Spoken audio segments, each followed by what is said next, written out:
మీ business ఏదైనా మీ ఊర్లో promotion చేయాలంటే అది సుమన్ టీవీతోనే సాధ్యం. ఇప్పుడే సంప్రదించండి.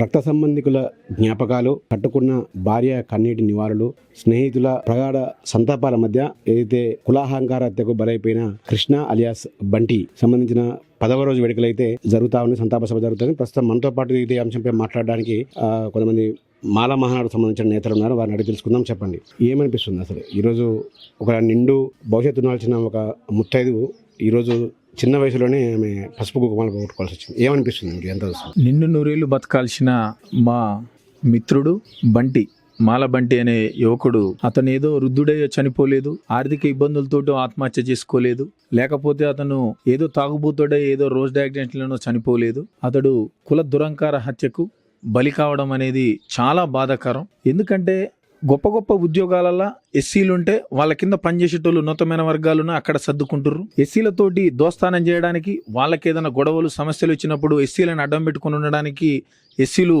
మంచిగానే పనికొస్తుర్రు.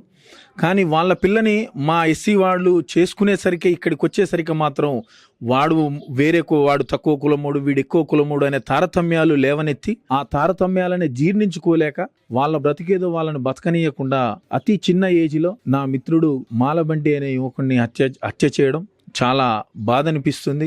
ఈ కార్యక్రమానికి వచ్చినప్పటి నుంచే నాకు చాలా ఘోరంగా బాధ అవుతుంది. ఎందుకంటే నాతో కలిసి ఉండేటోడు, నాతో మాట్లాడేటోడు, అంత మంచిగా ఉండే యువకుడు ఈరోజు ఇలా చనిపోవడం అనేది చాలా బాధాకరం.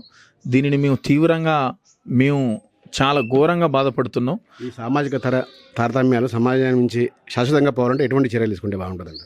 ఈ తారతమ్యాలు పోవాలంటే ఫస్ట్ నాయకులలో రావాలి. ఇది నాయకులు కేవలం మా దళితుల్ని ఓట్ బ్యాంకు లాగానే వాడుకుంటారు తప్ప ఇట్లాంటి దుర్ఘటనలు జరిగినప్పుడు వాటి మీద ఎందుకు నోరెత్తలేకపోతున్నారు అనేది మాకు ఇప్పటికీ అంతు చిక్కని ప్రశ్న. ఎందుకంటే ఆ యువకుడు చనిపోతే నిజంగా అతను ఎట్లా చచ్చిపోయిండో ఈరోజు ఇక్కడున్న ఎమ్మెల్యేలకు తెలుసు, అందరికీ తెలుసు. కానీ ఆ యువకుని మీద ఏ ఒక్కరు కూడా స్పందించకపోవడం అనేది చాలా బాధాకరం. ఎందుకు ఓట్లప్పుడైతేనే ఆ యువకుడు పనికి వస్తాడు, మా దళితులు పనికి వస్తారు, మేమందరం ఉపయోగపడతాం. కానీ మీరు గెలిచినాక ఇట్లాంటి సమస్యలు వచ్చినప్పుడు మాత్రం వాళ్ళు వేరు మేము వేరు అనే తారతమ్యాలకు పోయి గబుక్కున మేము వీళ్ళకి సపోర్ట్ చేస్తే అవతల వేరే కులం వాళ్ళు మమ్మల్ని మాకు ఇబ్బంది అయిద్దాం అనే ఆలోచనలతోటి ఉంటే అది చాలా దుర్మార్గం. అది మమ్మల్ని ఓట్ బ్యాంకుగా చూడకండి. ఎందుకంటే మేము చెప్పేది ఒక్కటే ప్రభుత్వాలకు కూడా, ఎవరైతే చనిపోయిన మాలబంటి కుటుంబానికి తక్షణ న్యాయం చేయాలి. పాపం వాళ్ళ నాన్న కూడా 3 గాళ్ళ ముద్ద, అతను కదల్లేని దుస్థితిలో ఉండు. దయచేసి నేను ప్రభుత్వాన్ని కానీ ఇక్కడున్న గౌరవ కలెక్టర్ గారిని కూడా నేను కోరుకునేది ఏంటంటే, ఒక కుల దురంకార హత్య జరిగి నేటికి 10 రోజులు అవుతున్నా కూడా ఇప్పటి వరకు కూడా కలెక్టర్ గారు కనీసం ఆ బాధిత కుటుంబాన్ని ఇంటికొచ్చి పరామర్శించిన దాఖలాలు లేవు. ఇది చాలా బాధాకరం. ఎందుకంటే ఆ హత్య జరిగి ఇన్ని రోజులు అవుతున్న గౌరవ జిల్లా కలెక్టర్ మన ల్యాండ్ ఆర్డర్ని కానీ అన్నిటినీ చాలా బాధ్యతాయుతంగా చూసుకోవాల్సిన కలెక్టర్ గారు ఇప్పటిదాకా కూడా కనీసం ఆ ఇంటికి వచ్చి పరామర్శించకపోవడం చాలా బాధాకరం. ఎక్కడో ఎవరో ఒక అగ్రవర్ణ కులస్తుడికి ఏదో చిన్న ఇబ్బంది జరిగితే ఎంటైర్ గవర్నమెంట్ స్పందిస్తుంది, చాలా పెద్ద జాతీయ మీడియాలు స్పందిస్తాయి, ఎక్కడెక్కడ ధర్నాలు రాస్తారోకాలు చేస్తారు. కానీ ఒక దళితుడు మాత్రం, దళితుడికి ఇంత దుర్మార్గమైన ప్రాణం తీసినా కూడా గౌరవ కలెక్టర్ కనీసం ఇంటికి వచ్చి బాధిత కుటుంబానికి భరోసాగా ఉండి వాళ్ళకి ధైర్యం చెప్పలేకపోవడం అనేది మేము చాలా బాధపడుతున్నాం.